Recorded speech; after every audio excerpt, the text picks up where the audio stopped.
Hello dear, आज की इस वीडियो में हम आप लोगों के लिए लेकर आए हैं अम्ल क्षारक एवं लवण से 20 मोस्ट बीबीआई एमसीक्यू। ठीक है, ये बोर्ड एग्जाम में कई सारे क्वेश्चन मिलने के चांसेस हैं। ठीक है, तो चलो हम वीडियो को स्टार्ट करते हैं। हमारा पहला क्वेश्चन है कि अम्ल का पीएच मान कितना होता है। कोई अम्ल का पीएच मान तो हम पहले आपको बताए हैं।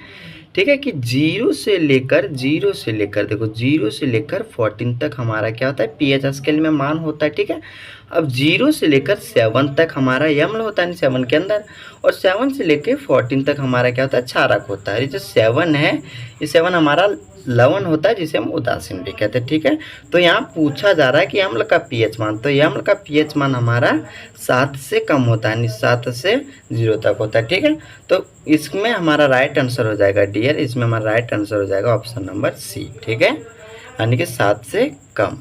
अब चलो हम नेक्स्ट क्वेश्चन देखते हैं। नेक्स्ट क्वेश्चन हमारा है कि पेशाब का पीएच मान कितना होता है। तो देखो पेशाब का पीएच मान हमारा होता है, याद रखिएगा 2.4। ठीक है, कई बार क्वेश्चन में आता है कि मूत्र का पेशाब मान, मूत्र का पीएच मान कितना होता है, तो आप ऑप्शन नंबर जहाँ पर रहेगा 2.4 वो वाले आप सेलेक्ट कर दीजिएगा। तो इसका राइट आंसर हमारा हो जाएगा ए नंबर क्वेश्चन। ठीक है, अब हम चलते हैं तीसरा नंबर क्वेश्चन। तीसरा नंबर हमारा क्वेश्चन क्या है, तीसरा नंबर क्वेश्चन है कि नींबू में कौन सा अम्ल पाया जाता है। ठीक है, कौन सा अम्ल, तो देखो नींबू में जो हमारा पाया जाता है वो हमारा पाया जाता है कौन सा अम्ल, टार्ट्रिक अम्ल। ठीक है, अब चलो ऑप्शन नंबर हम डी चौथा नंबर क्वेश्चन देखते हैं। ये चौथा नंबर क्वेश्चन है हमारा, लिटमस विलयन जब ना तो अम्लीय होता है और ना ही क्षारीय होता है तब उसका रंग कैसा होता है। तो देखो जब वो ना तो अम्लीय हो और ना ही विलयन हो तब उसका जो होगा वो रंग होगा बैंगनी। ठीक है, बैंगनी, तो ये ऑप्शन नंबर हमारा ये हो जाएगा करेक्ट आंसर। जहाँ पे बैंगनी रहेगा आप उस पर क्लिक कर दीजिएगा। ठीक है, टिक कर दीजिएगा। अब देखो हम चलते हैं पांचवा नंबर क्वेश्चन। पांचवा नंबर क्वेश्चन क्या है, कपड़ों पर लगे हल्दी के दाग पर जब क्षारकीय प्रकृति वाला साबुन रगड़ते हैं, देखो डियर यहाँ पे साबुन रगड़ते होगा, थोड़ी सी मिस हो गई। ठीक है, तब उस धब्बे का रंग भूरा लाल हो जाता है। ऐसा इसलिए होता है क्योंकि ए में दिया हुआ साबुन हल्दी से मिलकर अम्लीय प्रभाव उत्पन्न करता है। बी में साबुन हल्दी से मिलकर उसकी अम्लता प्रकृति को उदासीन करते हैं। देखो इसको ऑप्शन नंबर बी हो सकता है, या तो फिर ये हल्दी प्रकृति सूचक है, ये भी ठीक है। ठीक है, अब हम चलते हैं इसका छठा नंबर क्वेश्चन। छठा नंबर क्वेश्चन है कि अधातु ऑक्साइड होते हैं। तो देखो हमने पिछली वीडियो में हम पढ़ाए अधातु ऑक्साइड, अधातु ऑक्साइड यानी कि अम्ल। ठीक है, अम्ल, इसका राइट आंसर हो जाएगा 6 नंबर क्वेश्चन, यानी कि छठा का हो जाएगा बी। छठा का क्या हो जाएगा, बी। ठीक है, अब हम चलते हैं सातवां नंबर क्वेश्चन। सातवां नंबर क्वेश्चन है, अगर किसी विलयन का पीएच 7 से अधिक है उसका मतलब विलयन में, अब देखो 7 से अधिक है, यानी 7 से अगर जब अधिक है तो वो हमारा क्या हो जाएगा, वो हो जाएगा हमारा क्षारक। 7 से अधिक मीन्स क्षारक, तो उसका विलयन में क्या हो जाएगा, देखो ये तीसरा में दिया हुआ, सी में दिया हुआ है हाइड्रोक्साइड आयन की संख्या अधिक होगी। क्षारक में हाइड्रोक्साइड यानी OH। ठीक है, तो इसकी आयन जो होगी ये अधिक होगी, तो इसका राइट आंसर हमारा हो जाएगा ऑप्शन नंबर सी। ओके, तो चलो डियर अब हम देखते हैं आठवां नंबर क्वेश्चन। आठवां नंबर क्वेश्चन, निम्नलिखित में से कौन सा है कमजोर अम्ल, कमजोर यानी द्रवबल। ठीक है, तो ऑप्शन ए में दिया हुआ है HCl, बी में HNO3 और ये सी में CH3COOH। तो देखो ये हमारा हो जाएगा द्रवबल अम्ल, हमारा यही हो जाएगा, सबसे द्रवबल अम्ल हमारा यही है। तो ये इसको हम कहते हैं एसिटिक अम्ल यानी कि एथेनोइक अम्ल भी इसे कहते हैं।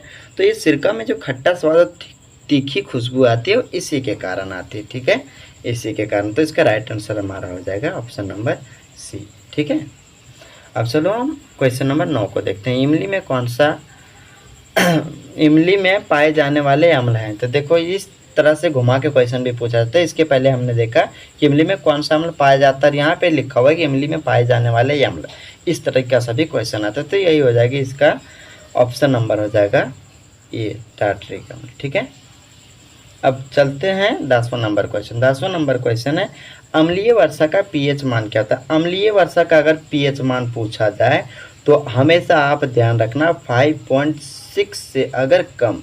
ठीक है, कम मीन्स डिक्रीज, तो 5.6 से अगर कम होती है पीएच मान वर्षा की तो ये हो जाएगी, आप कह सकते हैं कि वर्षा जो हो रही है वो अम्लीय वर्षा हो रही है। तो इसका राइट आंसर हमारा हो जाएगा ऑप्शन नंबर ए। ठीक है, अब हम चलते हैं 11 नंबर क्वेश्चन। 11 नंबर क्वेश्चन में है, निम्नलिखित में से किसका उपयोग दीवारों की सफ़ेदी करने में किया जाता है। तो दीवार, अब देखो दीवारों की सफ़ेदी करने वाली चूना का जो रासायनिक सूत्र होता है वो होता है CaOH का होल 2। ठीक है, समझ गए। तो इसका राइट आंसर हमारा किस में दिया हुआ है, इसमें दिया हुआ है बी में। तो इसका राइट आंसर हमारा हो जाएगा डियर बी नंबर। ठीक है, अब हम चलते हैं 12 नंबर क्वेश्चन। 12 नंबर क्वेश्चन है, किस रासायनिक यौगिक को गर्म करने से प्लास्टर ऑफ पेरिस बनता है। तो देख सिंपल सा इसका राइट आंसर आप समझ जाओ कि जिप्सम को अगर हम 273, देखो 273 केल्विन पर अगर हम गर्म करेंगे जिप्सम को, तो हमारा इसमें क्या बनेगा, प्लास्टर ऑफ पेरिस बनता है। ठीक है, अब ये 13 नंबर क्वेश्चन है कि साधारण नमक का रासायनिक सूत्र क्या है। अगर आप ये नहीं जानेंगे तो क्या जानेंगे यार। ये इसका रासायनिक सूत्र होता है सोडियम क्लोराइड। ठीक है, तो ये हो जाएगा हमारा NaCl। राइट आंसर इसका हो जाएगा NaCl। अब हम चलते हैं 14 नंबर क्वेश्चन। 14 नंबर क्वेश्चन है, धावन सोडा का रासायनिक सूत्र कहते हैं। धावन सोडा को हम कौन सा सोडा, धोवन सोडा, धावन सोडा एक है, जिसे हम कहते हैं कपड़ा धोने वाला सोडा भी कहते हैं। ठीक है, तो इसका जो सूत्र होता है, सूत्र होता है, ये होता है Na2CO3। देखो Na2CO3 10H2। अब देखो Na2 को हम बोलते हैं सोडियम, CO3 को हम कहते हैं कार्बोनेट।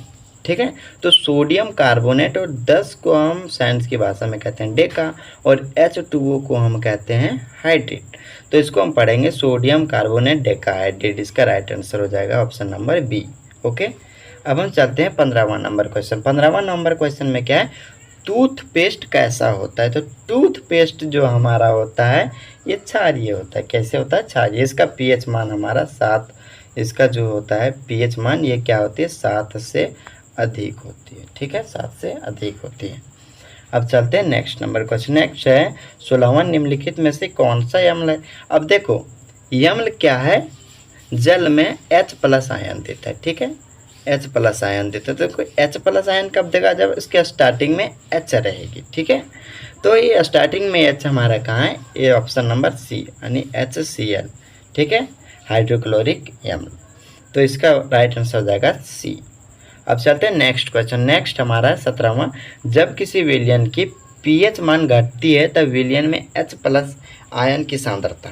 अब देखो pH मान अगर घटेगी, pH मान अगर घटेगी तो H+ आयन की सांद्रता क्या होगी, बढ़ेगी। ठीक है, जब pH मान अगर विलयन में घटती है तो H+ आयन की सांद्रता जो होती है वो बढ़ेगी। तो इसका राइट आंसर हो जाएगा ये।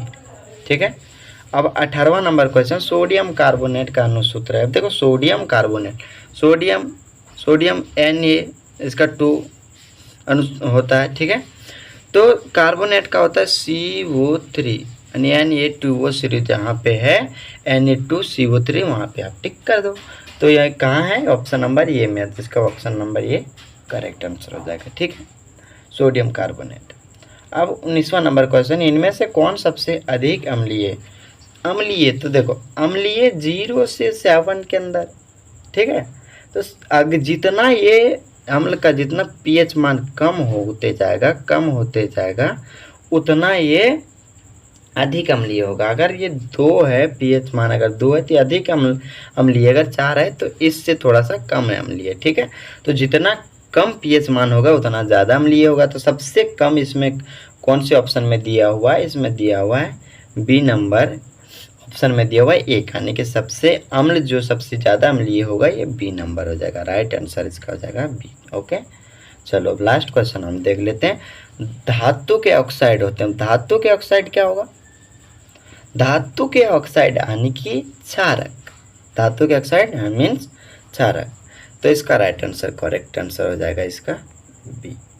ओवे कितने हो गए, ये इसका राइट आंसर हो जाएगा बी। ठीक है, क्षारक। तो आशा करता हूँ कि आप सबको अच्छे से समझ आया होगा। अगर अच्छे से समझ आया तो ऐसी वीडियो आप देखने के लिए, अच्छे से तैयारी करने के लिए आप हमारे चैनल को सब्सक्राइब करें। फिर मिलेंगे।